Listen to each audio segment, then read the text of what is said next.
Okay, so we are back, and this time we are going to talk about the topic of handling difficult behavior. So Graeme, tell me about how do you handle difficult behavior, students, or difficult situations in general, and give me some examples and talk to me about that. Sure. So I guess the first thing is to recognize that there are things you can control and things you can't control, right? And you know, you may find students are upset or angry or disappointed in some aspect of the course or some aspect of what it is you're teaching them that really is nothing you can do. I mean, your job is to say, well, this is the course, and yeah, we'll take that feedback on board and we'll look at it in the future. But if the complaint is, hey, I don't like the way that Azure does this thing, well, that's the way Azure does it, so that there's not a lot you can do. So I think you have to learn to be fairly thick-skinned and pragmatic and not take everything personally.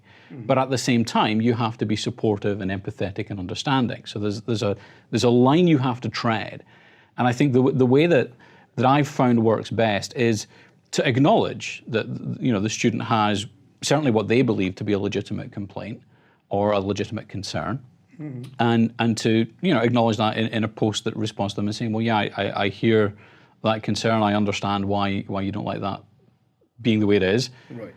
But here's why it is, and try and just make them feel that they've at least been listened to. Mm-hmm. What you'll sometimes find is that's kind of the end of the story. People then, quite often people just you know, post something at the height of their frustration, and then when they come back 24 hours later, they've cooled off and they go, yeah, okay, fair enough. Right. You know, that's a fair point. Other times, you know, they may want to persist. They may want to carry on and making a legitimate or complaint that might not necessarily even be legitimate at that point. They're just mm-hmm. necessarily, you know, ranting and angry about something. I think what you have to do is to balance your concern about that one individual student and how they're feeling against how this is affecting everybody else in the course. Mm-hmm. And that's the point where perhaps it's a case of suggesting to the student, well, hey, why don't we take this offline? Right. Here's my email address, or here's my Twitter handle.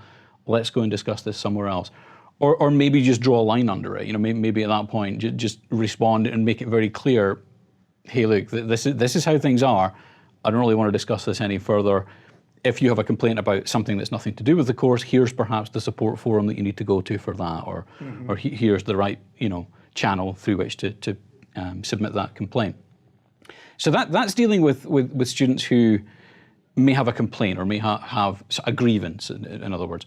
Right. There are other types of difficult student as well. There are students who are hugely enthusiastic mm-hmm. and perhaps have done a little bit of work in this subject area before and have gone off and researched. Sometimes it kind of feels like they're trying to catch you out. Sometimes it feels like, hey, I want to show that I know more than the instructor does. Yeah.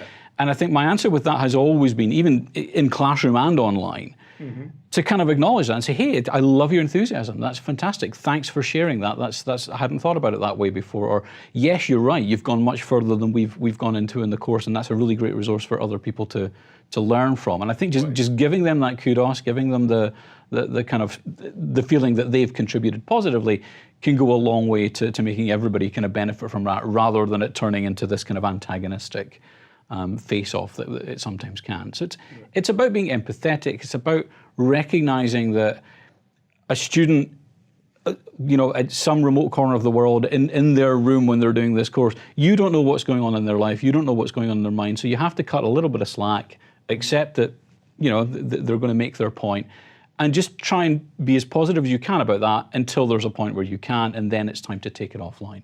Well, that's a interesting two examples, and you could have the enthusiastic student actually go and answer questions as well, and that's sure. not good for other learners too. So absolutely. I think, yeah, that's really good. And what about, there's another, so I think we talked about 2 or 3 different styles the students kind of throw in. Sometimes I've experienced the students are also asking, going beyond the curriculum too, a lot. And you know, now, not only they're asking questions within this, but they're saying, okay, I want to go deeper and deeper. Mm-hmm. How do you handle that? Till what stage do you say, okay, I'm going to support you, and at this stage, you know, this is really going off topic or is going too deep? How do you kind of handle or catch the student there? Yeah, and that's a really difficult one, because, you know, I'm enthusiastic about the subject myself. Yeah. So if I've got somebody in an introduction to data science course and they're asking questions that are beyond that, I really want to get involved in the conversation and help them, because I'm keen on that myself. If we have, you know, later courses in the curriculum, then the right answer is obviously to say, hey, that's a really great point.